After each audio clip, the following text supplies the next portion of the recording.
Welcome back to Car Convos. Here at ModzCity. Today we welcome a special guest to the Car Convos podcast. Here on ModzCity, where we have a superstar in the racing world. As you can see, we have a helmet and some racing gloves, so we're going to get into that. He has a significant presence on the international racing scene as well. We're excited to welcome Tommi Gore to the show. Thank you for having me. Thank you, Tommi. I appreciate you joining the show, and I really appreciate the chance to talk to you just about racing and everything in between. So let's just jump into it right away, Tommi. So I want to hit the meat of the matter. Who is the better driver? Your dad, the legend, Doug Hollywood Gore, or you?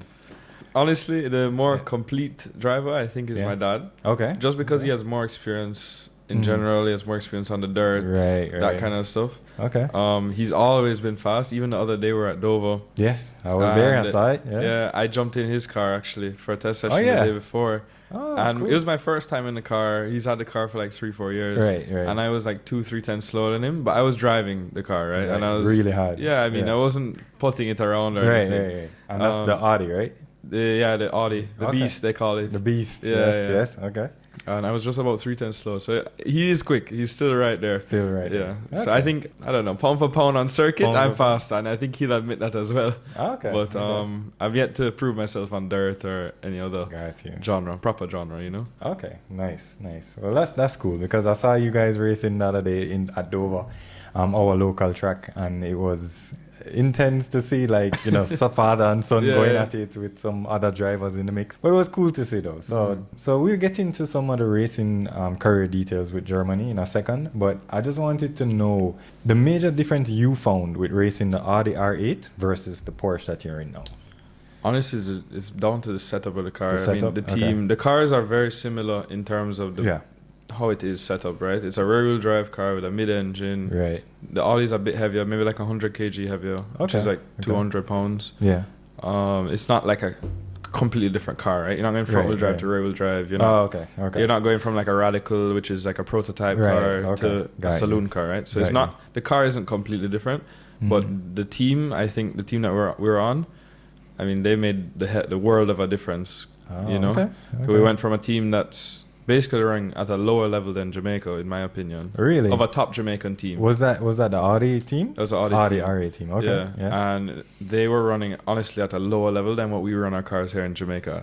Really? Yeah. Wow. So we're there telling them what to do. They're like, they're learning stuff from us. We're like, oh my God, we're in the wrong place. Oh, okay. We end up switching teams, and those guys knew their stuff. Yeah. Okay. They've even raised the level of what we do here, I think, because I've learned stuff from it, and I'm like, all right, we can take apply this to Jamaica. It's very easy stuff, Got you. but it just makes sense on how they do it, Okay. And how did that transition come about? Like, how did the talks and negotiations happen to switch teams? It wasn't that much talks and negotiations. After the second race at Lautersring in Germany, the car caught fire. We had like 2 brake failures. What? Caught fire? Yeah, I had a brake failure with Senna in practice, and I even had a brake failure with me in the race where the brake line just wasn't on properly or something like that.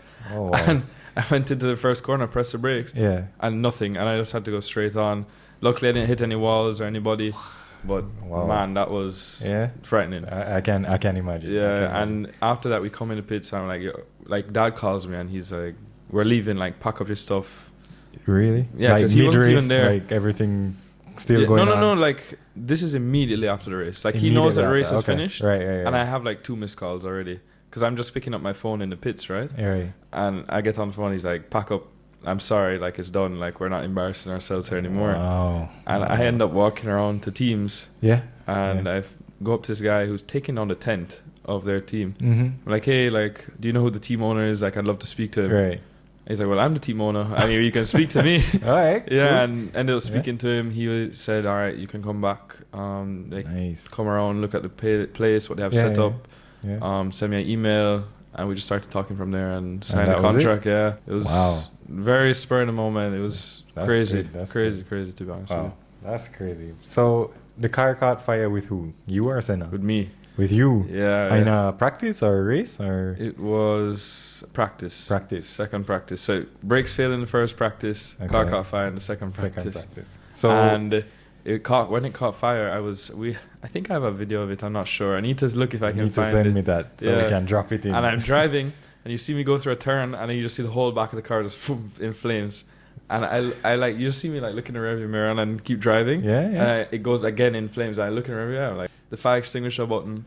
Oh, and okay. Nothing's happening. Right. Not like I'm pressing the button thing. It's supposed to like completely. The whole car is supposed to engulf it with that. And nothing's happening. I end up looking for a marshal. Stop. Yeah. Run to them. Get their fire extinguisher, and their fire extinguisher isn't working either. And eventually the truck comes, and I take the extinguisher from them, and I'm putting out the fire. So you are doing their job. I'm doing their job essentially. It was crazy. So hold on. So question, Tommy. So the team that races with the Audi R8, right? Are they in the same category as the Porsche that you race now? Same exact race, same championship, everything. And just the level was completely different. As I said, like wow. All these little details. Like it may have been, if it was one or two, we would have stayed with them, right? Right. But it was like every single thing that we made a list. Yeah. At the end of the season to give them a reason why, because they wanted their reason. And it was about 3 pages long on a Word document in single space, font 12. Like 3 pages. Yeah, that's truly time for a new team right there, right? Yeah. All right, well, okay, but as far as setup, the cars are pretty similar, right? Or do you prefer... From the manufacturer, the cars come just base. Just right? base, like so that. the team has to do the alignment, they do the camber, they do the toe. Okay. They do like they don't change the car per se, but they get it from homologated from Audi or from Porsche. Yeah, and you have to make do with what you have. Got you. And if you don't know the little tricks to get those tenths out, because we're fighting for tenths, right? Right. I mean, I was maybe 1 second off in our best qualifying, and that's a lot of time. We're P20 at that time. Wow. Versus in the Porsche, I was 2 tenths off pole, or I think I was 1.5 tenths off pole in one of the races. Okay. Yeah. And it was P4. So even 1.5 tenths, you're not second. You know, like there's a lot of time in it right there. So are all the cars the same horsepower, like same power rating, or every car is a little different. So every manufacturer is different. Yeah. But if you have a Porsche to a Porsche, it's the exact same. Got you. Supposed to be. Right? So it might be a little, like I wanna let those little fine details. Give you like 0.5 tenth, but it usually comes down to your driving as well. You can find that 0.5 tenth in your driving. Oh, okay. Most of the time. Got you. All right. And they have a thing called BOP, which is balance of performance. All right. And it's done by SRO, which is the motorsports group that manages multiple championships around the world. Okay. And they give you set weights for the car. So if the Porsche weighs 1,300 kilo, I don't know what that is in pounds, times by 2, like 2,600 pounds, they'll add 100 pounds to the car. If the Mercedes weighs 2,800, they might leave them where they are, but they'll give them like an engine restrictor or height balance, like with the suspension and stuff. Like so is that heavily like marshaled, like do they do scrutiny? So the top 4 of every session has to get fully scrutinized. Weighed and everything. You get weighed. They literally check the map on the car. You can't even change the map. It's locked by Durka, who is the one that manages that kind of stuff at the track. So got you. Okay, it's interesting. It's very, very strict over there, and I'd love to see something like that over here where everybody has the same car. Same thing, really show who can drive. Yeah. Level the playing field. They've done it a couple of times, but I don't think it's ever been properly policed, because you always hear, the guys with the most money won. But it could also be that they're driving a little better too, you know? You never know. Right. Okay. But got you. Something like that would be very interesting in Jamaica. Yeah. All right. So we talked about that, but I'll talk a bit more about Germany in a second. But let's take it back somewhat, Tommy, to kind of the beginning, right? So your family, of course, well known in the racing world. Your father is well known, right? Even my grandfather. Your grandfather used to race as well, yeah. Okay. Out at Vernon Field. What was your grandfather's name? Neil Gore. Neil Gore. Yeah, so I know that name. Yes, yeah. He used to race at Vernon Field and in the Escort, in a Ford Escort. Gotcha. Real old school. So we actually have some pictures of them like on 3 wheels going through all those bends on the airstrip once it was built. It's incredible. All right, so assuming then that it's fair to say that that's where it all started for you, like your whole journey for love of cars. Yeah, from I was born, essentially. Yeah. So that's where it really started. What's your earliest memory of like cars, especially like? I have a memory of sitting down. So my mom had a Outlander, Mitsubishi Outlander, a big engine one, fast. but it had a little tailgate, like a half tailgate that would drop down because it's an SUV. Right, yeah. And we were sitting in the back of it watching like a rally stage. I just remember seeing like Dad come through, everybody else come through. You remember how old you were? Like I was probably like two or three. Yeah. Tommy, you think you remember something at 2? No, I remember that for sure. For sure? Alright. I also have memories of like when my dad had an Evo 5. Yeah. I was like 3 probably at the time. Okay. And he has me in his lap driving down straight at Dover. Yeah. Oh, on the track. Yes, yeah. Nice. I'm like, maybe they're just breaking in the engine or something. Nothing crazy, but just on his lap doing that. Yeah. The garage, we used to have a garage called Tommi Gore Racing. Mm-hmm. Yeah. And we still have the team, we still have the garage, we just had a different location. It used to be in Freeport in Montego Bay. Oh, okay. And there's a big Freeport roundabout. And my dad had an Evo 10 at the time for the rally car. Yeah. We used to go down there and he used to pull a handbrake doing donuts around the roundabout. And all that late at night, of course, and not in traffic. Don't do that on the road. Don't do that for sure. Please don't do that. But all right. Those core memories of racing for me. You know? And would you say you were hooked just from the start, right? You're hooked. From what people say, I loved it basically. Yeah. I was always around there. Right. Loved being there. Never complaining, you know. I wasn't like, oh, let's go home. Let's go home. I want to go. Right. I was always having a good time. Okay, cool. Now, Senna told me that he doesn't really listen to his dad. Do you listen to your dad when he talks about your driving? It depends. Like, I listen to him for like racing advice, like your mindset and what to do in this situation. Because he has a lot of experience in that. But when it comes to like drive, if he's like, oh, get on the gas earlier, like now, I'm like, come on, like, I'm trying, you know, like, and we have all the data and everything. So it's not as simple as it used to be. Maybe in go-karts. Back in the day. And when I first got into the Civic, he was for sure helping me a lot then, for like 100%. But now it's more like fine-tuning of my driving because driving pretty well at the level that we're at. So it's more those minor things. So does the team have a driver performance coach or the team that we were on had not the Audi team, the Porsche team. Yeah, they had a very fast driver and they had a lot of experience in this car at these tracks. So they have a lot of data that we can compile. And even the drivers on the team, we had 4 cars that we were running with in the same team, right? So every session you're getting 4 sets of data.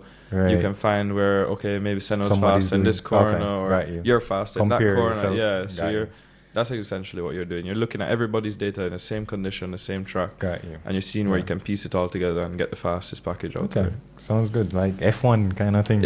Honestly, it's incredible. It's like that. They have 6 monitors. Really? Like in one trailer, and they have 2 trailers of the same setup.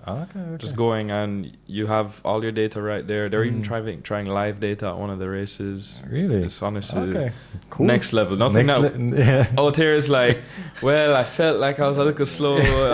Nothing to compare. Nothing like what you have over there. You know. Okay. All right. So a lot of racers, Tommy, have nicknames on the racing scene. But you, I don't recall your nickname. What was my nickname? Is Tommy. Like, so my real name is Thomas. Tommy comes from Tommy Mackinnon, and that's what my dad and my mom wanted to name me when I was younger. But they needed that name so they could cuss me off when I was little, you know. Okay. So it's Thomas Gore, but they just call you Tommy. Yeah. So Tommi. Spelled like Tommy Mackinnon. Yeah. Got you. Okay. I was wondering about that because I know your dad has like Hollywood. Yeah. Where does that Hollywood come from? Hollywood, for people that don't know. Don't know. You have to get my dad on here one day as well, so he can tell the story properly. But please bring him along. One of my dad's first like sprint events. In Mobay. He was driving. I'm pretty sure it's an Opel Corsa or some kind of front wheel drive car. Right. And he's driving the sprint, and he's coming over, and he comes through the line. Basically on 2 wheels. Lands back down. He's still driving. Goes across the line. Everybody, he looks to the right, and everybody's like cheering. And he's like, well, I didn't win. Like, doesn't know if he won yet or anything. But he goes and he's slowing down, and the car goes boom straight onto his side. And he says he gets out of the car and he's looking around, and he realizes he's driving on 3 wheels, and he's like, one was gone. Mm-hmm. Yeah. And at this event, TVJ was there as well. Right. So the TVJs at the time, my dad was basically unknown. He's just Doug Gore. Right. Anything no else? Hollywood. No Hollywood. Okay. So he's just there in the pits, and he sees TVJ, and he's like, he really wants to get on TV, and he wants to, because that was a goal back then. If you were on TV when TV had just started, you know. you made it. Yeah, everybody's chatting about it because everybody's watching their Sunday TV. Exactly. Now we have social media. We need to do a lot more work. It's crazy. Yeah. But he goes up to the TVJ guy and he's like, hey, like, could I be on TV? You know, I was the guy that drove the car. That was on three wheels. Did you catch it on camera? Yeah. And the TVJ, I can't remember exactly who it was. He could remind me. Yeah. And he looks at his cameraman and says, hey, did you catch it? And he says, yes, you did. All right, perfect. And they interview him. And then when the TVJ airs the primetime sports for that week, and it comes on and the announcer says, and straight out of Hollywood, Doug Gore finishes on three wheels. And he said ever since then, it just the name stuck. Literally stuck. Literally stuck. And I guess... Because you must think about it. When after that you go out and your friends must say, "Oh, Hollywood," it just stuck from there. And I guess he wrote it and he's kept it to this day, right? Years now, and everybody knows him as Hollywood. He's probably been racing just about 30 years now. So 30, yeah, properly professionally racing. I mean, maybe he did like a street racing before. Because he started pretty late at 27. 27, your dad started racing at 27? Yeah, because his dad said he wasn't funding it because it was too expensive and he couldn't do it. All right, let's back up.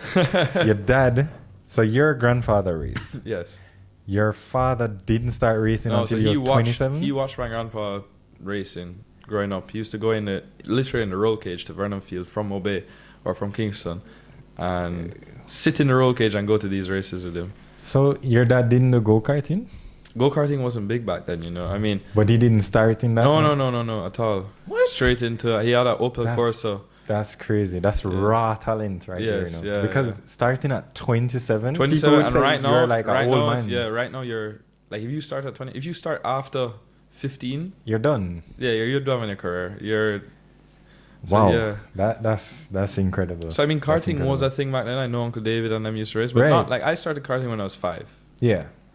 I mean, really young. That wasn't a thing at all back then either. You start at 10 or 12, much older. Right. It wasn't even thought about to start so young. Yeah, I mean, probably even like Lewis Hamilton started at 8 or 9. Like he didn't start at 5 or something. Like Max, who started at like 3, I think. Yeah, exactly. Yeah. So the culture has definitely changed. Right. Back then, starting when you're in your teens was normal, you know. I swore your dad was like normal go-karting, then stepped up to cars. Straight to cars. So he actually didn't love go-karting, but that's because he started karting just because I was doing it as well. Probably 10 years ago. Right. Yeah. Got you. So I was in go-karts and he was like, all right, I'll try it out. He bought a cart and he went out there and did But he didn't like it?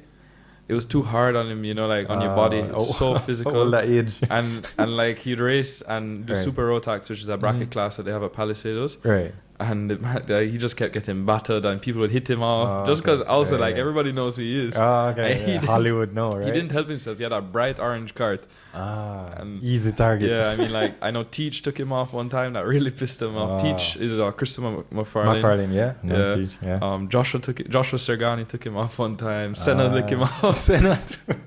He gave it a custom off that time, but it was an experience. I think he had fun, but it wasn't sticking for him, you know. Got you. That's just wild to me though. But that's cool though. I mean, that's like raw talent if you ask me. So for sure. All right, so when did you get your first car? First car you ever owned? Like road? A road car. Ever had a road car? Well, my first road car I got after my first race car. All right, so we do it in reverse. Race car first. And the first race car was the Civic. The Civic, right? And then the first road car you had? Technically, it was a rally car, which is a Corolla. Okay. And I got that 6 months after the Civic. Okay, but that was road legal. You could drive it has to be road legal. And then I got my Evo. Yes. You see outside. It's Evo 7 GTA. Right. It looks like an Evo 9 with the bumper and the bonnet. And it's for sale, guys. It's for sale. Check it out. 3 mil. DM me. DM Tommi Gore. All right. Yeah. All right. Cool. But those 3 cars, first 3. First 3. Yeah. Okay. Rally, circuit, and road. You did anything? Do you like to meddle with the cars, or you just like to drive them? Because I know, like some people like me, I am a person that will. Just before I came here, I was working on my RX-7. Oh, really? Wicked. So I was literally working on it, driving it, testing it, and still need to do work on it tomorrow. I was just helping. I have a friend, Jordan Vaz, and I was just helping him on his FC RX-7. Okay. Trying to change the spark plugs is horrible. Ridiculous in that car, right? Do it from underneath. Yes, yeah. So, do you like to meddle with cars, or you're not? I really do like it, but like mechanical. I don't. I know a lot about it. I think. Got you. Yeah. I don't have a lot of experience doing it, but like one summer, like my dad, I didn't like it before. Oh, okay. And one summer, we have like the garage, Mobile Service Center in Montego Bay. Yeah. Yeah. And one summer, my dad just sent me down there to go and work on cars with my uncle, who is very good at it. My uncle, Patrick Gore. Okay. Yeah. And he's very good at everything. Right. He has a 8.6.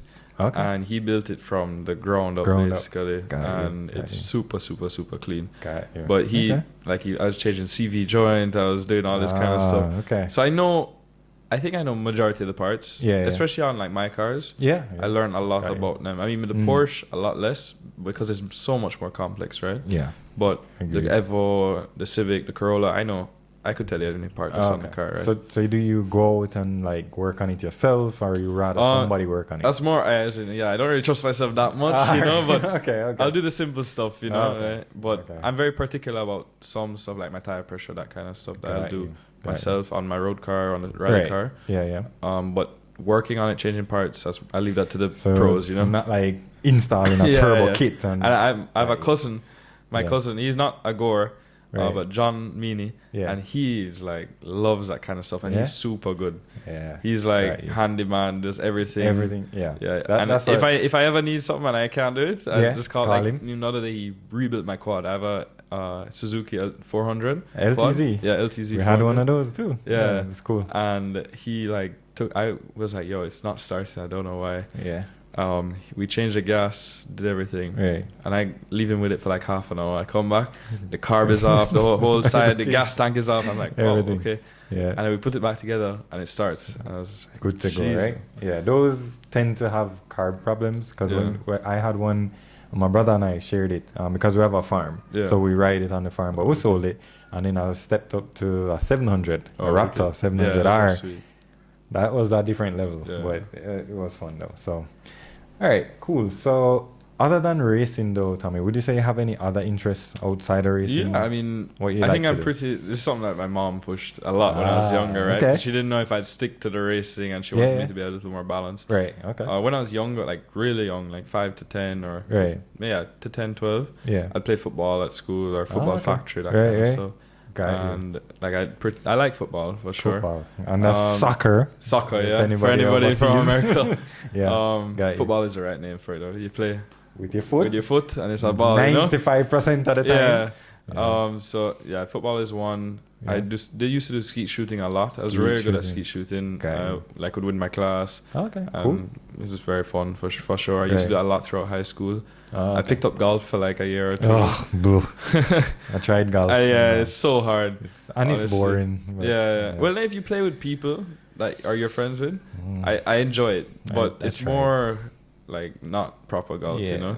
Yeah. So I think to enjoy it, you have to be really good at it. You have to put in a lot of time. But it's like anything else to me. True. Because I only enjoy stuff when I'm winning, you know. Like I'm very competitive in that way. Okay. And like even for skeet shooting, like, if I came second or third, I was not having a good upset. Day. Yeah. So everything, the goal was to go out there and win. So I'm very good at racing, and I love racing. You know? Let's stick with that. Right? Yeah. All right. So we talked a little bit about your kind of car collection, which was a bit race car, and you have the Evo now. The Celica, was that sold? It was a Corolla. The Corolla. Yes. So Corolla was sold to Jason King. They're Not Nice Racing. Oh, okay. Automobile. Yeah. All right. Yeah, they have that now. They resprayed it. Looks amazing. That car is still running strong. It's actually fun story about that car. It was one of my dad's first race cars as well. Oh, really? And we figured it out after. And then also John Ralston owned it. Jeffrey Panton owned it. Oh, it went through the rounds. Yeah, it went through. And then Jimmy March owned it for a while. Jimmy March. He's a guy from Mobay. Yeah. He also works at the garage with us. Like manages it. Yeah. When we bought it back from him. And ran it for 2 years. Yeah. One Rally Jamaica, 2-wheel drive.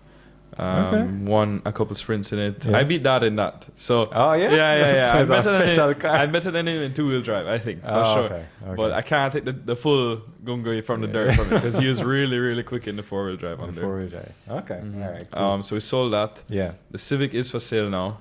Oh, okay. Is that the same red one that you Same raced? red one. Okay. We just won all 3 races with it in December at Dover. All right. That used to be Fraser McConnell's car. Yes. We bought it from them. Okay. The Moody's did a great job on that car, but we completely revamped it again. They did it? Okay. Yeah, so we have a Evo for sale from Tommy. Civic for sale. Civic race car for sale from Tommy as well.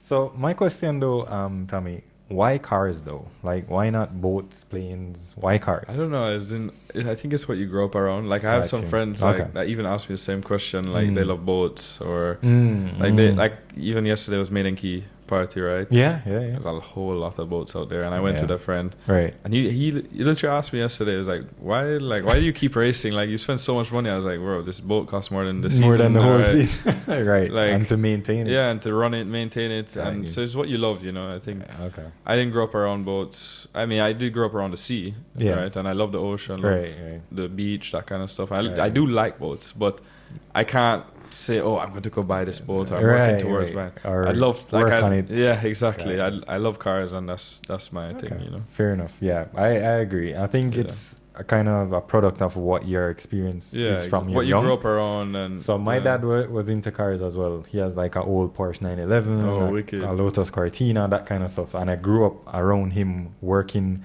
not doing crazy stuff on the car, but, you know, doing stuff that I would be interested in. I'd literally wake up every Saturday morning, Tommy, and be like, outside, let's go. Let's work on something. I know I work on that car. So it's kind of like crazy right now. So, all right, cool.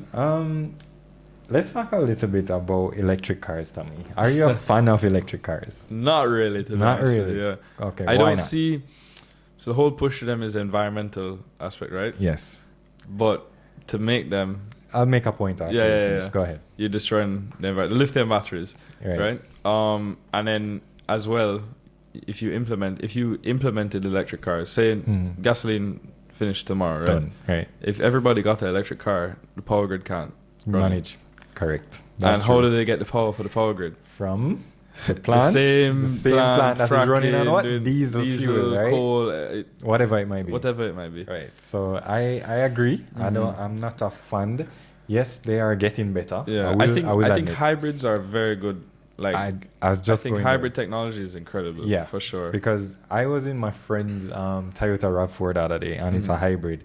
And it picks up pretty quick, you know. He stepped on it and he was just like, that was just all electric motor, and then the gasoline engine came in. So hybrid, yes, but full electric, I don't think I can manage the quietness. Yeah. Because I like to hear, you know, the exhaust and the wastegate and there's ways of and all of that. making the combustion work, right? I mean, there's a lot of stuff. I read a lot of the stuff about it as well. Okay. I know Porsche is developing a synthetic fuel. Yeah. That's all natural. Even in the series that I race in, they use all natural fuel. Natural fuel, yeah. Sustainable fuel, right? Right. And we see Formula One going that way as Formula One is, I'm pretty sure they use synthetic or sustainable fuel already. Yeah. But they're not carbon neutral, but they're aiming to be carbon neutral, right? Net zero, they call it, right? So they're trying to get there. There's ways of making what we have already work. So why dump billions into something that obviously is sales aren't picking up, everything it's not looking amazing for the electric car market, which I honestly don't mind. And it's funny because Hertz decided to change a lot of their fleet. They bought, I think don't quote me, but I think it was like 10 to 15,000 really Teslas, like Model 3s or something, and they sold them for like 12,000 US. I saw that, because they're going back to gasoline. Because it's not worth it. I think it's just that the turnaround time as well. They can't just come in, service it, and send it and then fill it up with gas and then the next customer charge for 8 hours or something. I think on top of that, Tommy, I think it's just that the network isn't really there yet. So like going to find like a charging station, it should be at almost every parking spot, right? And it's not there. It's not like that yet. And the Chinese, what they do, they have like these electric charging stations, but instead of charging the battery, you change the battery. You ever saw this? I've never seen So it's like an electronic thing comes up, unscrews the battery from underneath the car, pulls it down, puts in a fresh battery, and you drive out. That's really cool. Fully charged. I've never seen that one. So flipping the concept, right? Instead of me charging every time, why not we just change the battery? Genius. That's crazy. So that just finished. So I've never seen that one yet. Yeah, so it was some article I saw on like one of the auto magazines. It was interesting though, for sure. All right, so we talked a bit about racing, Tommy. We just wanted to talk about one of the biggest crashes you ever had? Like what you could share, and what do you remember from it? Because Senna shared his, and he didn't remember much from the go-kart one. But I remember, I think, quite a bit from mine. It was at my first. I think this would probably be my biggest. I had a couple in go-karting as well. I had one in go-karting in Barbados where I actually fractured a rib. Wow. That is one of the most That's probably the most painful crash I've been in, because when you fracture a rib, you can't fully breathe in, right? Yeah. I probably cried myself to sleep that night. It was not great. Yeah. But the biggest crash that I've had one, is definitely October 2019 at Dover. Oh, you remember the exact date? Yeah. Cool. And it was my first race meet. I was 14.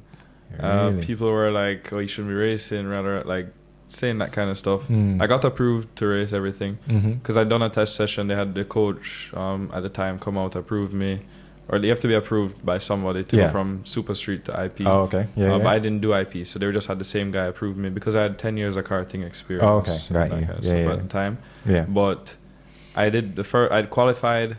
I broke out of my class. That's when you go below the bracket. Right. Yeah. Break out at a time. I was supposed to start first, started last. Went from last to third in that race. Last at that point was 12th. Oh, 12th. My first race at Dover ever. I went from last to fifth. Next race, they started me at the back again because I broke out. And then went from last to third. Okay. Final race of the day, the same thing, started me last. I'm going up and I'm passing this VW from Brownstone. Okay. And passing him on the inside, or go for a pass into corner 3 at Dover. Yeah. On the inside, it's a sweeping right-hander. He squeezes me really tight and we go through clean. Yeah. I go towards Pinky's Bluff, for those of you who know. Right. The next corner goes through a dip and it kind of narrows when you get to the dip. Yeah. And you can't go on the inside into the dip because the car will literally get air and you lose control into the thing. So I'm squeezing him to the wall. Right. And it's like he thought that I was going to turn in and try to predict when I was going. Right. And as he just started to move over, our back tires touched. And my car went up in the air. And once the back tires go up in the air on a Civic, you have no control. And I press the brakes. Yeah. I touch him back again and he goes towards the wall. I'm braking, and my car actually comes to a stop right before the wall. Yeah. But his car has hit the other wall, spun around and hits my windscreen right here. Really? Luckily, I had on a glass windscreen and it stopped him basically. And he bounces off and goes back onto the track. But that was one of the craziest crashes ones. Wow, for sure. That's interesting. I remember getting out and my mom running down the track. Your mom came onto the track? She was on the complete other side of the track. But she saw it, and by the time I was getting onto the car, she had been running down the track right there. Oh, yeah. So she was there, and she was there at the same time as the ambulance, which is a vehicle that drove on the track. Wow. So your mom she was clocking it. Did your mom the track? No, she should have probably. Probably, right? But that I had some pretty bad whiplash from that. Oh yeah, whiplash from there. Okay. So the roll cage. Roll cage held up. Roll cage, same roll cage in the car right now. Roll cage was solid. Solid. Yeah. Okay, good. So the car obviously was repaired. We changed the chassis leg. Yeah. But apart from that, the car was fine. Car was good. Yeah, we put it on a chassis machine. It was straight. Incredible. I don't know how that's possible, but everything else was good. All right. So it was a shock and kind of frightful experience. The car was mashed up though. It took a good 4 or 5 months for us to get it back together. Got you. Okay. Makes sense. You remember the first race you had at Dover, what that felt like in terms of honestly that race is a blur. I don't remember that at all. I have race 2 on camera on YouTube. But I don't remember race 1. Race 1, the adrenaline at that point. Were you nervous? Very nervous. Very nervous. Yeah. There's a picture of my dad and I, and he's at the door, and I think Mikey Spice took it. Rest in peace as well. But he has a good picture of my dad looking at me, and we're talking right there on the grid. Okay. It's really cool. First time in a race. Yeah. All right. Cool. You have a race day routine? Do you listen to a certain playlist? I don't listen to pre-music at all. I mean, I listen to whatever I'm listening to at the time. My music taste is all over the place. From dancehall to reggae to American rap. Carnival? Yeah. Oh, okay, Carnival. So no same meal, same nothing. No, I mean, you're traveling as well. You're going all over the world, right? You're going all over Germany. I mean, the team is pretty consistent, but I mean, wherever I am, I eat what's there. I'm not very picky on that kind of stuff. Okay. But like, I do like to be fueled for the race. So like the week coming up to the race, I'm trying not to drink. I'm eating good. No alcohol. Doing a couple of gym sessions, but I'm not training super hard that week. I don't want to injure myself. Just maintaining what I've done, because I've been training for 3 months probably coming up to it. Got you. Doing some simulator sessions, and then for traveling especially, trying to get my sleep in early and get my hours, because I don't want to be tired, right? Yeah, makes sense. Routine wise is just, I like to get ready. So my only thing is I get ready before I get in the car. Okay. I don't like to put on my helmet in the car. Okay. Yeah. So I'll have everything on, and then I'll get in, buckle up, and then I put on my gloves once I'm in the car, and that's it, basically. All right, cool. Who would you say is like your racing hero? Like, would you say your dad or somebody else that you look up to? Like, definitely, look up to, definitely my dad for racing, for life, for everything. Right. Racing, like my favorite driver is Lewis Hamilton. Okay. Yeah, I really. So are you a Ferrari fan now? Or? I switch. I ordered the shirt already. Ordered the shirt. Okay. Dedicated fan right here. All right. So you're going I really do like Lewis. I met him twice. Really? Yeah, or 3 times. Yeah. Really? Where twice did you in meet Barbados him? And once in Texas. I went to the Grand Prix when he won. Yeah, when he won in 2015. So how did you get to meet him? So it rained out the quali session, and we were there waiting to watch, and they opened the pit lane, and all the fans that were there at the day got to go down the pit lane. I actually have a picture beside Rosberg's car. Yeah. Wow. That was crazy. Like, we were so lucky, just timing to be there and get to meet them. But I'm recognizing a trend though with you, Tommy. It's like meeting place. Lewis, meeting the guy that has the Porsche team. Yeah. I mean, it seems like you just have the right timing. Yeah. It helps, you know. All right, that's cool though. So did you actually get to talk to him, or is just like in Barbados? I did. I met Lewis with Zane Maloney. Oh, okay. Who's in Formula E. He's a Formula E driver now for Lola ABT. Right. Isn't he in Formula 3, right? No, Formula E. Formula E. He just signed with Lola a month ago. He was in Formula 2. Formula 2, right. Salva. Yes. Okay. Kick Salva, yeah. Kick Salva, right. Okay. So you met him with no, I met him. We're friends, like family friends. Like my dad used to be really good friends with Mark Maloney, Sean Maloney, from Barbados. Got you. And I know him. I know Caleb, Joshua, all of those Maloney's down there. Okay. Yeah. Okay. So you met him. So you knew Zane, and he knew Lewis. No, so Lewis came to Barbados to Bushy Park. They just redone the track. Oh, okay. Basically, it's a first world track down there. It's very nice. And they had the F1 car there driving. They had a Top Gear festival there. They had ROC. Yeah, I remember Top Gear. Yeah, they had Race of Champions, which is ROC. Right. My dad actually competed in that. He won the Caribbean leg. Ah, nice. Yeah. Okay. So cool. Crazy down there experience. So you spoke to Lewis in Barbados? Yeah, I honestly don't remember that too much, but I have a picture to prove it. You know? Oh, wow. Okay, you not remember meeting your race hero? Yeah. I don't understand. All right, cool. So I guess my next question would be someone who you wanted to meet, but I guess that would be Lewis. Yeah, I mean probably. Yeah, it's right. So I mean Lewis, I like to sit down and chat, you know. I know Alex Powell, who's also Jamaican. Yeah. And he's has a good relationship with Lewis, and right, because he's signed to Lewis. He's signed to Mercedes. Well, Lewis's old team. Old team. Sorry, guys. Sorry, old team. He's signed to Mercedes. He looks like he's in F4 right now. He just won the rookie championship. Yeah. I think he's going Formula Regional or F3 probably, the next step up. Right. So he's doing very well as well, representing Jamaica. Yeah, for sure. Definitely. Stage, you know? Always looking for him.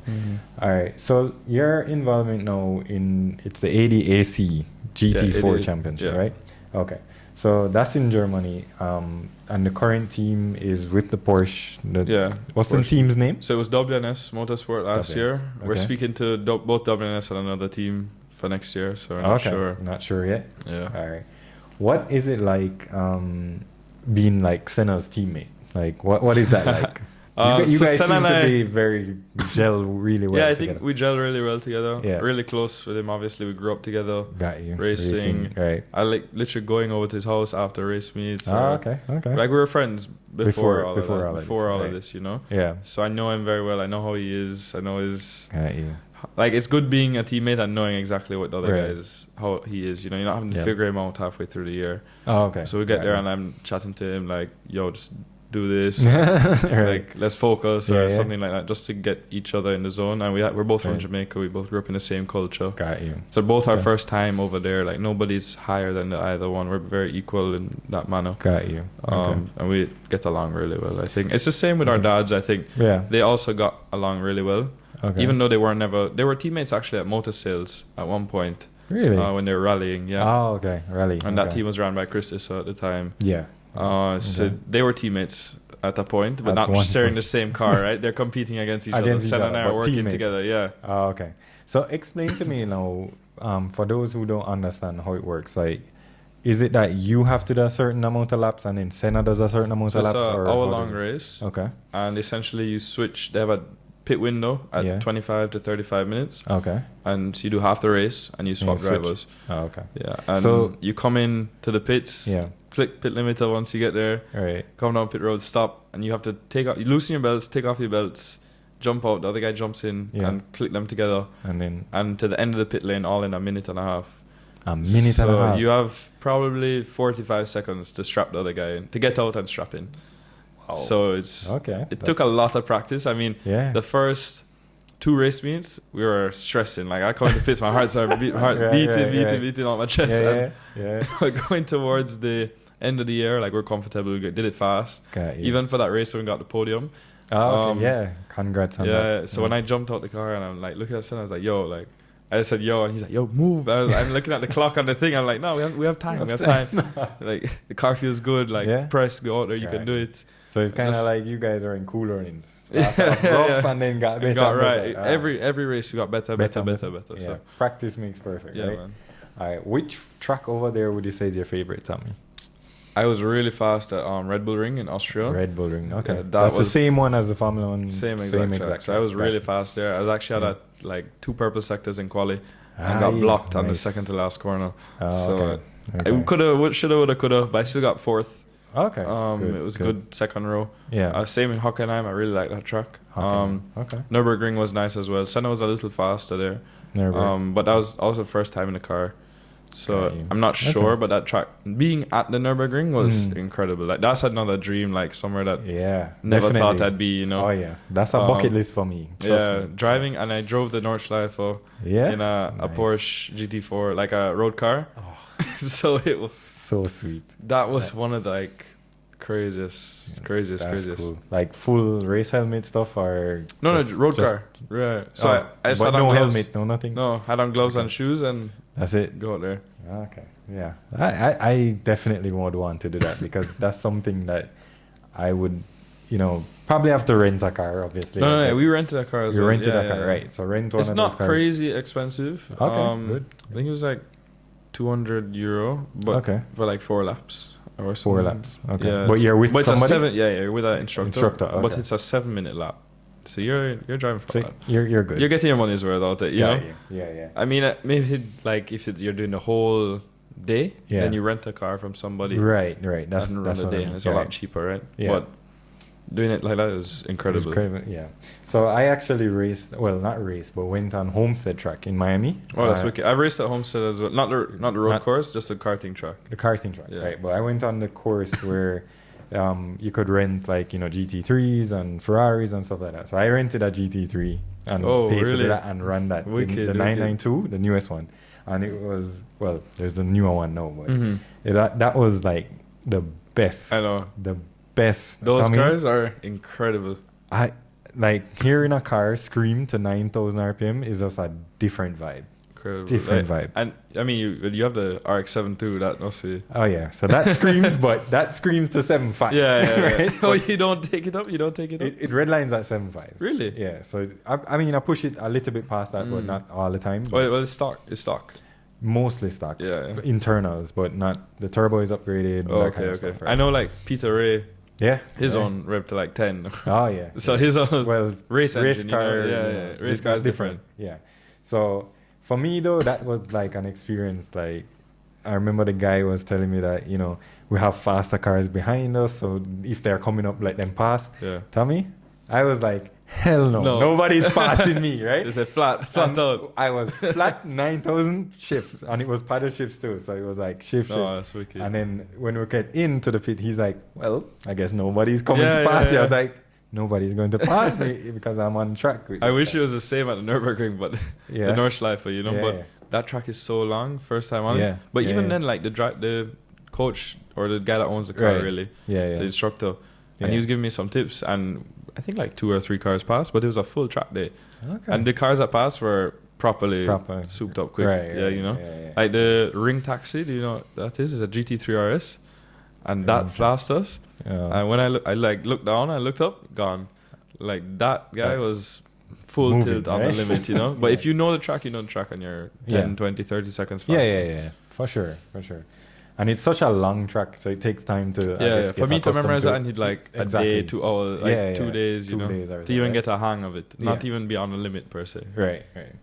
All right. So we talked a little bit about Lewis and F1. So F1, you're no longer Mercedes, you're now Ferrari. Yeah. Big question for you, Tommy. Will Lewis win with Ferrari? I think so, yeah. I think so. You think he still has it win? Like win a race? Championship. Okay. Win the championship. From Max. They have to give him the car first. So do you think, I'm asking you, do you think he can do it? Yeah. In his current state, his age, everything? I think so. You think so? Yeah. So you don't think it's too late? No, I don't think it's too late. I think he has 2 years. If he doesn't get it in those 2 years, then that's too late, yeah. Okay. Because he's going to be like 40. I know, yeah. Okay. And Alonso is 42. But even 2 years ago, Alonso was right there. I mean... Yeah, true. Podium in Aston, that kind of stuff. You know, and then all of that went away. Yeah. But again, it's back to the team, right? Yeah. And without the right team, and if the team isn't behind you, you're in trouble. So if the team is all to Charles, and Charles stays as a golden boy, you know... That's another thing. How's the team dynamic going to be? Yeah. If they're fair and equal with it. Yeah. I mean, they have been with Carlos and stuff, but you see Charles has a little preference. Oh, right? Yeah, that's true. And you remember they signed Charles for like the longest contract history. 10 years or something. In Ferrari history or something like that. So they're clearly... He is a golden boy, you know, but I hope that if... Yeah, well, here comes Lewis, a 7-time world champion compared to a no-time champion. Yeah, exactly. You know, so I hope there's still some push behind it. And I mean, so Frederick Vasseur was Lewis's team principal in GP2. Right, he was. So there is a relationship there. So that's good, you know. Okay. And I'm sure that's how he signed with the team. Everything in Formula 1 is politics and who you know, friend and even in motorsport in general. I mean, Overall. If you want to get a paid drive anywhere, you know, you need to know somebody. It's not like we don't have a paid drive, but we don't know anybody over there yet. And people are like looking at us like, who are you guys? Like, how are these 2 Jamaicans like doing this, right? Doing so well at such a high level? Got you. Well, continue to do it, and we'll see you in the next stage. So we talked about F1. I would love your opinion, Tommy. What do you think about Cadillac trying to get in and being now the 11th team? Which 2 drivers would you pick for that? I'm in a group chat and they asked this question. Yeah? Yeah. There you go.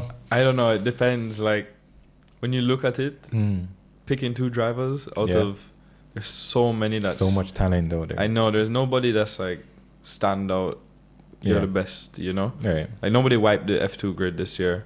And the 2 guys that did really well, I think it was Drogovic. Well, Drogovic was the only one that's not on there, on the grid that got promoted. But Bortoletto and Isaac Hajar, they were P1 and P2, you know? Right. So, I mean, I don't know who else is there right now. Would you go for more experience, like somebody like Bottas? That's what I was saying to Perez? somebody else, and they're like, no, like bringing new drivers. But me, they need at least. I wouldn't go for Perez for sure. Oh, I don't rate Perez. Okay, all right. Like I know, this is a little different, but I know, he wasn't performing. Yeah.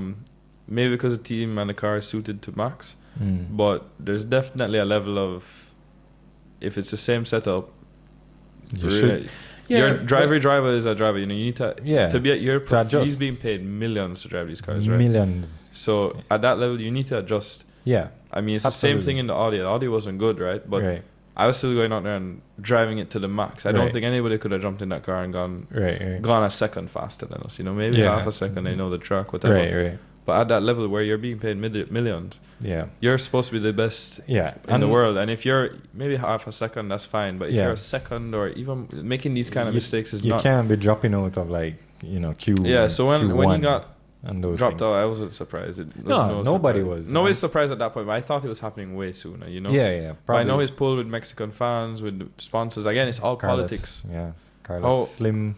Yeah, exactly. So, I mean, he got Kit Kat, he got a lot of other sponsors into Red Bull. I think I heard he brought in like over $100-200 million. Wow. In sponsorship. Wow. So he's paying his salary, you know, really and truly. Yeah. So it's hard to say, like, but if it's worth 60 million for them to get him onto the team, that says something, you know. He's just not at the level, not contributing. That it's a very high level that you need to be performing at to be able to warrant somebody paying you millions. And I think with a team that has been winning so much, like, you can't be max finishing first, second, third, and you're down in like 15, 16 regularly. Yeah. That's one race. All right, you had a bad day. Yeah, something happened, the car, whatever. But you still need to be able to perform at that level. All 24 races. I think it's like 24 race calendar now. Yeah, it's 24 now. So, which is cool. And another team coming on the grid. We have Audi coming in to take over. Over Salva, take over Salva, right? So I mean, back to that. Bottas is a good option, I think. He has for Cadillac. Yeah, he has Mercedes experience. Yeah, he can match Lewis on his day. He's very good, I think. Yeah, in my opinion, he's not a bad driver. I would agree with that. Yeah, and they're not going to be a top team as they jump on the grid, right? So you need somebody to be there, build a team that wants to race. Right. Maybe Vettel would be crazy to get back. That would be. I was thinking Vettel was going to join back Audi. You think? I don't know. I really don't know. Because of the German connection? Yeah, the German connection. Or Mick or somebody was going to just go in there with Audi. Maybe. But no full American. Yeah, I know. Cadillac, so I think I could see some Americans with it. I don't know who's American on the F2 grid right now. No, I don't. But I know in F3 there is one, and he'd probably go to F2 next year. I'm not 100%. Right. There are a lot of American drivers, but the problem is, you jump to Europe, the level is so totally high. Different, right? Yeah, I mean, the top 10 drivers in America, maybe one of them are at the level of Europe. You know? So do you think that's why Logan struggled at Williams? Like that had something to do with it? It could, it could. But again, it comes down to the same thing. Like he's raced F2, he has the money behind him. For you to get to F1, you need to be spending serious millions. You need to be in the car twice, 3 times a month. Right. It's not an easy feat to get to F1. So to perform in F1. Yeah, and you're being paid like maybe he didn't get millions like Perez. I think he got like 500,000 or million. Yeah, exactly. Yeah, but you're still being paid to be there. You know, you're not paying for your seat. I mean, Stroll is paying for a seat. But nobody rates Stroll because he's paying for it. Yeah, but Stroll is performing. I mean, Stroll is not doing horribly. I mean, I wouldn't say Stroll deserves his seat on a grid of 20 of the best. But I don't think it's 20 of the best. I think there's a couple of guys out there that are probably faster, but they just don't have that extra that connection, the politics involved, right? Yeah. So it's not all about just being the fastest guy out there. Even for us racing in Germany, we didn't win every race, but I think we got the most publicity out of any driver appearing on that grid. Yeah. I mean, my Instagram and Senna's combined got 1.7 million views for the year. Wow. So that alone is crazy. Yeah. We had 130 like media appearances or articles, TV. Really? Okay. So it's really, really, really incredible when you think about it that way. What coverage we got as being Jamaican in Europe. And putting Jamaica out there and showing them what we can do as well. Yeah. It's incredible, but when you think about it, it's not just the driving that makes you deserve a spot on F1. Absolutely. Yeah. I agree. All right. So you have had success in your career, as we just mentioned, Tommy. So what kind of legacy would you like to leave for racing? Like, what would you want to be known for in racing? Whether it's in Germany, whether it's here locally, you're already well known here. What would you like your legacy to be? I mean, I'd like to be one of the best to come out of the Caribbean. Okay. I know Zane is definitely up there already. Oh yeah, but one of the best. You know, I mean, everybody has their different genre or era. Right, I mean, I think my dad and like Jeffrey Panton, David Sonnenbell are some of the best to come out of Jamaica. Yeah. In Trinidad, they have some fast guys like Christian Buddha Singh, Zachary Boudram. Okay. But none of them, I haven't seen anybody from the Caribbean perform on that level internationally yet. Just Zane. Just Zane. Right. Alex Powell. I think there's a guy from Cayman in IndyCar now. Okay. I honestly don't remember. Represent Cayman. Yeah. Like 2,000 people over there. Yes. Anyway. So he's doing very well as well. Okay. So it's just, again, it's just wherever you can go and perform as well. I think I just wanted, whatever I go into, I want to be the best in that category, you know, win some championships and do what we can, represent our brands to the best of our ability. I think without the sponsors behind us, it's impossible. Right? For sure. It's not possible at all. Like when you think about the money that you have to spend to go over there, if you have to spend it out of pocket, it's crazy. Looking at buying a house in Jamaica or a small house or apartment or something. So paying that out of pocket is not possible, and having the ability to showcase these brands on such a big international stage level, get them some recognition, get them some business, get them some proper exposure over there is really we'll nice. Put ModzCity on your shirts. Yes, wicked. I don't know if it can be monetary though. Alright, so a big part of this channel, Tommy, is to inspire people. I always try to, whether it's DIY videos teaching people about cars or just inspiring them, telling them to go out and, you know, build their project car. Especially to the younger generation, right? A lot of people come up to me at like car meets, and I'm in the classic car club, and they'll ask me, you know, how did I do this? How did I get the car? That kind of stuff, right? So looking on like your career, where you started and everything like that, what advice would you give to like youngsters who want to be in racing and be involved in racing? What mistakes to avoid? What would you suggest? I mean, it depends also on your age. Okay. If you're probably, I'd say above 15, get into cars for sure. Okay. It's not worth the hassle of learning. Go-karting is very hard if you don't develop that from a young age. Okay. Go-karting, if you're under 15, if you're young, it's cheaper than cars for sure. Oh yeah, definitely. But again, at a high level, it's expensive, right? If you're competing for a championship at Palisados, even in Jamaica, it gets expensive because you have to go out there at least once a month and practice, right? Just to be, because again, those guys are fighting for tenths. Yeah. When Senna and I were racing against each other out there, we're fighting for 1/10 for pole. Right. We're setting like lap record for the track. Right. And it's very competitive, and that's how I think Jamaica breeds such good drivers, because we do have that playground right there at Palisados. Yeah. And those guys, like Colin Daly. Yes. Or William Myers, Senna, Kyle, all of them were in the radicals at Dover at one point. And they were fighting for tenths of a second to get pole and for race wins, you know. Okay. So karting is definitely the training ground if you're younger. But if you're not, and you're 17, you want a first car, get a Swift or a Fit or something. You hear that? You don't need a STI or a Evo or something crazy to start especially with. I know a lot of people in Jamaica, like, they don't have the backative to go and buy ready-made race car, right? Absolutely. And if you get a Fit or you get a Mirage or just something simple that you can drive on the road, go enter it in Super Street, start making a name for yourself, enter it in the dexterities, get your car control up, and just start making a name. In motorsports community, I think you know this as well, they're very welcoming, the car community.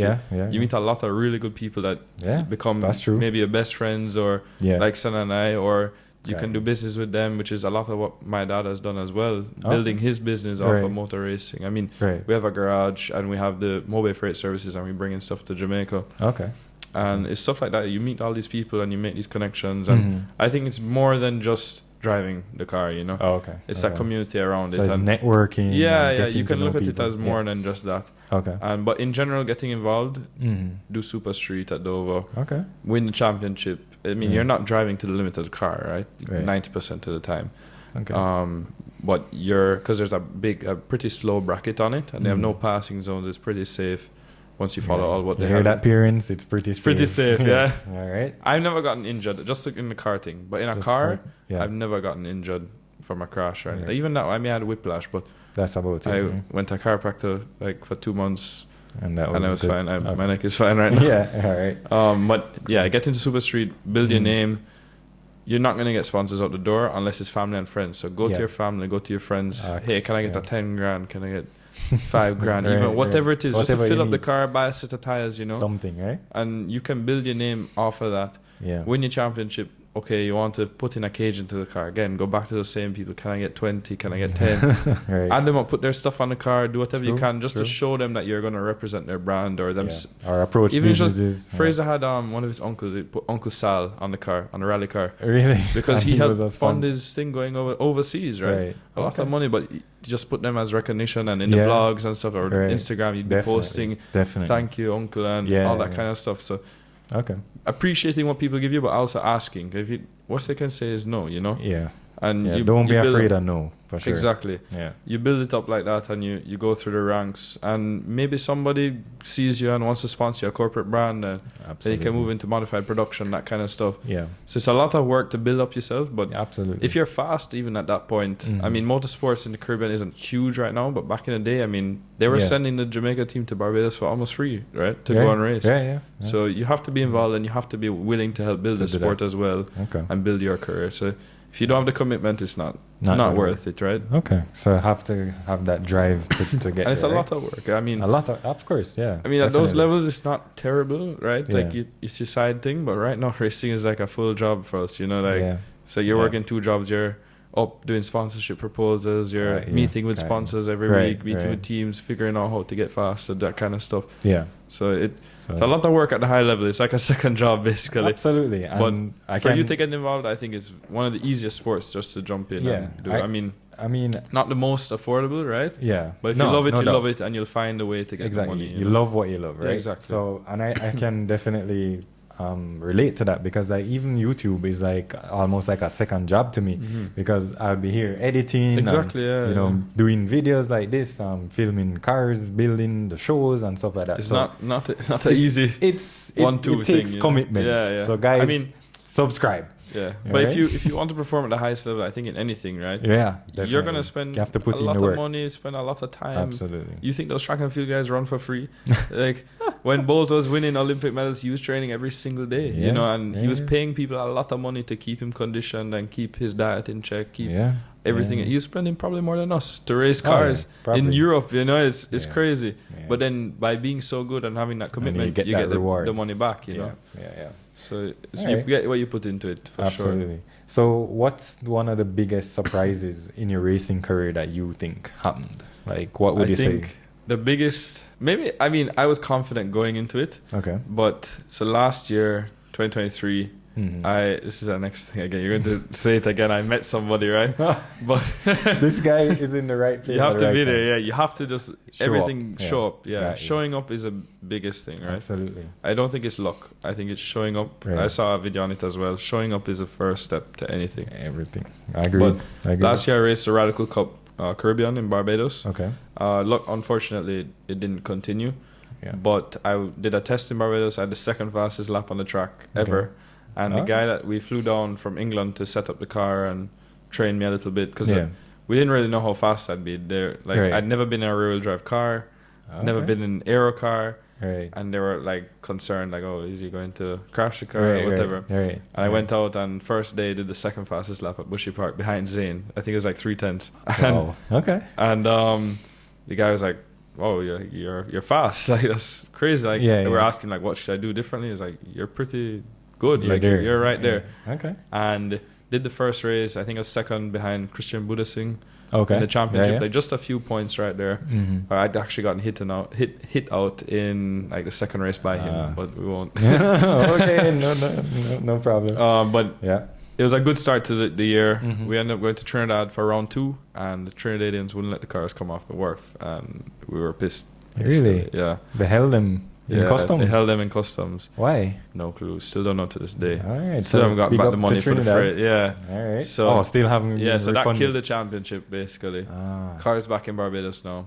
Okay. I actually have a Radical SR3 as well. Sitting there. Yeah. But long story short, in September, 1 week before when the race was in England, I got a call from Rob. He's from Raw Motorsport in England. Yeah. And he's the one that set up the car, everything. Rob calls me, he's like, hey, I have a free car in Donington Park. Really? If you want to come and race in the final round of Radical Cup UK. Nice. And this was 1 week before. We pulled the trigger, said yes. Started calling the sponsors, called Sandals, came on board, S Foods came on board, 24 Karat Bear, Amsoil, got them all on board. Those guys had full, like, yes, go, do it. And we were like, all right, we booked the flight. The flight was really expensive because it was like 1 week before. 1 week before to Europe, was like, right? Well, it's not in the sponsorship budget, but got this opportunity. We promised everybody already. Yeah. Let's go, just do it. Yeah. I went over there, and my dad and my mom came as well. Surprised me, actually. Oh yeah, that's cool. Yeah. That's cool. I think I knew Dad was coming, but I didn't know my mom was coming. Okay. Right. And we're there, first time on the track. Well, I actually get to the airport, and it took him like 2 hours to pick me up. They were stuck in traffic. So I'm dying. This is my first time ever in Europe, in England, anything. Okay. And I'm dying right now from jet lag. I get in the truck. He drove the trailer to pick me up. Get in the truck. End up getting to the track like 2 hours later. I'm dead. Yeah. They set up everything. We start putting stickers on the car, that kind of stuff. Nice. Sponsors come first, you know. Right, yeah. And represent. First day on the track, it's in the rain. It starts raining like maybe 15 minutes before the session. I'm like, oh my gosh. I've been doing like some sim work in a week. Yeah. But only on dry, right? Like there's no proper rain sim. Even a year ago. I mean, now there's much better rain physics than there was a year ago. It's crazy how fast technology is moving forward. Yeah, definitely. But I get out on the track. I've always loved the rain. Okay. Do the first test session and I'm 5th out of like 20 cars in the rain. Oh, okay. That's so cool. the guy was like, damn, like that's really impressive. Okay. Yeah. It dries out throughout the day. We get the full test day in. Okay. Feel good. I like top 5 again, right? Go for qualifying, do horrible. I'm back in 10th. Really? Oh. Well, horrible by my standards. By your standards. Okay. He was like, well, it's still good. Like, you never qualify. I'd never driven on such a cold track, right? Yeah. So I couldn't. Understood. He said I didn't get the tires in the window, right? That means you just didn't get them. They have an operating window temperature. Right. And I just didn't get them there.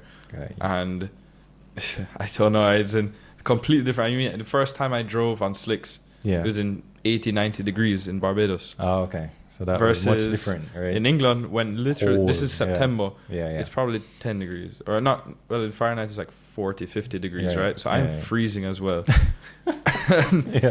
Yeah. And first race, go out there, end up coming 3rd in the first race. And everybody's like, whoa, again, where's this Jamaican from? Like, yeah. Second race. Yeah. I came 5th, dropped 2 positions back because we made a setup change. It wasn't really the right thing. Okay. And just dropped 2 positions. Third race now, again, it starts to rain on the grid. Tires come up, put on the rain tires. I'm just like smiling, like, okay. Your time, no. Yeah. Okay. I've always loved the rain and the opportunities it creates because it kind of levels the playing field. Yeah, I heard that before. Yeah. Okay.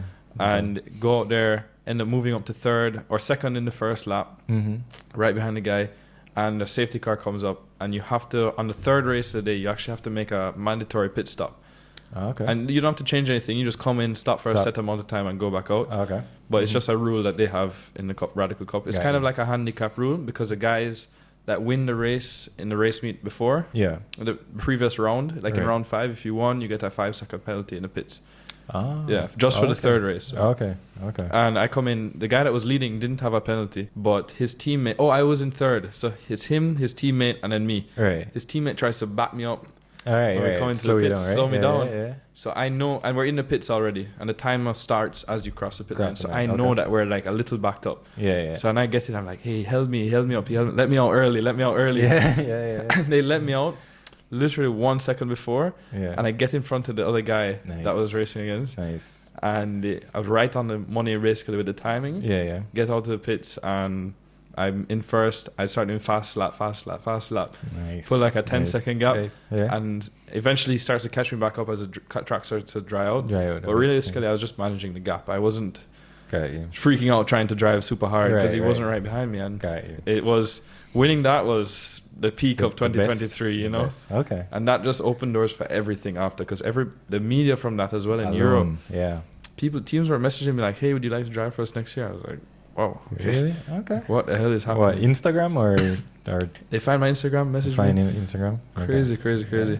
That's and good, though. Even emails. I was like, where are these guys getting my email from? Email address? No, they will find it. Trust me, they will find it. And that led into driving F4 in Hungary. You drove F4? Yes, Really? I drove one round of F4 in Hungary. What? I didn't know that. Balaton Park. How was that? So that's the next thing. That's how we got into GT4. So okay. This one's even worse. Yeah. This is in October, 1 month after England. Yeah. Mm-hmm. And somebody working on a team there used to work on my dad's DTM car. Okay. Yeah. So he knows that they need another driver in the team. He also knows that I just won the other day because he follows my dad on Instagram. Okay. So he tells the team, hey, I have this Jamaican guy. He could be good for publicity and stuff. Nice. And they're like, well, like, okay, sure. Like, tell him to come. give them a discounted drive. Okay. They basically took, I think, more than half, or I think I paid a third of the cost for a normal F4 weekend. Okay, nice.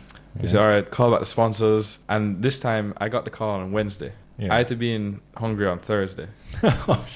So my dad calls me week is like Wednesday morning and says, hey, do you want to go to Hungary? I'm like, jeez. Like, okay. Hungary, all right. Like, when? Like, next week? No, today. I go straight to my room, pack my suitcase, quick, and within, I think, 6 hours, I'm on a flight going over. Wow. And luckily for me, I ended up paying for first class. It was like $1,000 at the gate. Yes. And I got some sleep. Yeah. I got there. Well, first class, you relaxed. But I finally got sleep because the time to England, I was like, God, I can't do that. Like, I can't have an extra day. Because this time I was getting there and then testing that day. But for England, I got there in the morning, had the day to rest, and then drove the day after. But I got there hungry at night because I had to make a connection in Zurich in Switzerland. Okay. I got to Hungary at night and I'm like, geez, okay. Like, well, we did first class. I was like, all right, hopefully I'm fine. Yeah. I didn't realize I had to get a seat mold as well. So it's a really good thing that I ended up getting the first class because I got some rest. Got you. And ended up staying with the team, doing my seat mold at 10 o'clock at night. Finished at 12. Wow. And get my sleep, get in the car the next day. Right. It's a smaller grid for that championship. It was F4C Central European. Okay. And I think it was about 10 cars, 15 cars. But I was fifth. First time in the car again. Okay. Nice. And ended up every session, I was like a second off, just chipping off time. Right. Ended up 2 tenths off for qualifying. Put me in like fourth. Right. Race one, I finished fourth.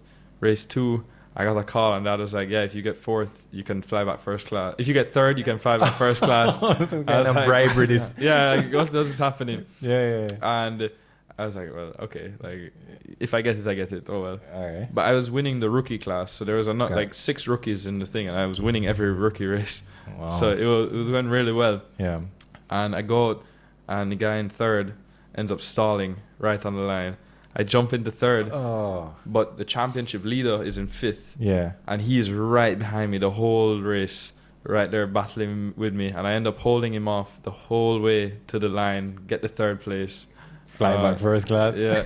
Well, that's the funny thing. Yeah. So I went to pay for the first class again. Yeah.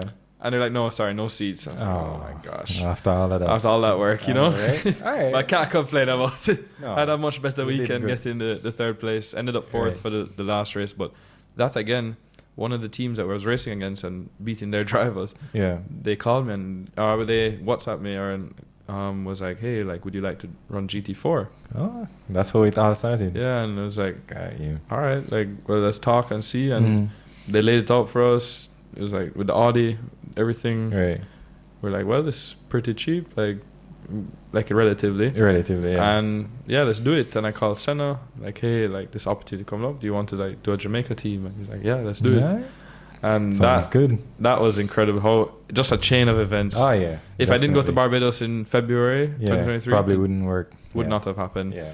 And it ended up being a really bad experience with the team. But that led us right place, right time. That was your showing up again. You just going and doing it. Yeah. That was your led us to meeting the WNS team and running the Porsche and getting our podium at the end of the year. That was cool.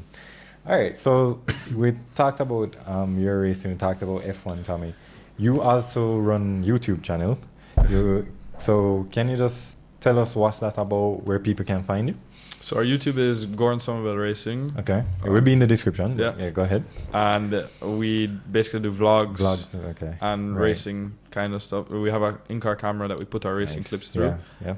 But vlogs, I think, are pretty entertaining. I think if you know the person that you're watching, it's a lot better. But we have some jokes running in there. We have little banter going on, so it's pretty nice, I think.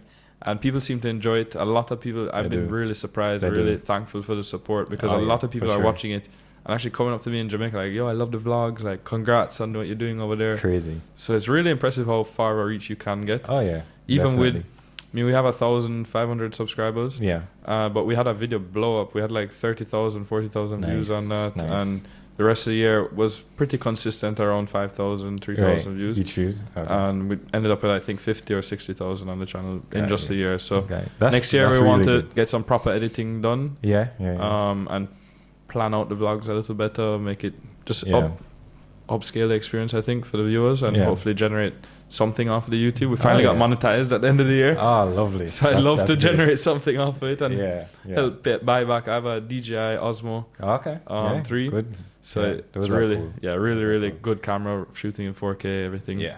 Right. And then we also have that in-car from the vehicle. The vehicle as well. Okay, cool. So if you like racing and you want to see...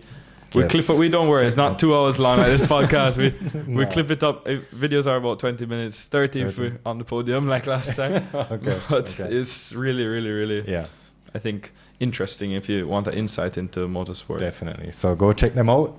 I definitely follow you guys. I watched a couple of the videos. Saw like Senna's dad in a couple of them, and you guys like in the room giving updates on what's happening next. And it's cool, and you get to see like the action on the track. And get to see the kind of behind the scenes of what's for sure. So that's cool. So before we wrap up, Tommy, I always ask people this: what's your number one dream car? You can't have any other one, just one. Just one. No other cars? No other car. You can only pick one car. I will tell you mine: GT3 RS 992. But what would yours be? The problem, like I love that car, and if I could have 3, that's on there. You have one choice, sir. One. So I would say my dad is going to love this. His RS7. Oh, really?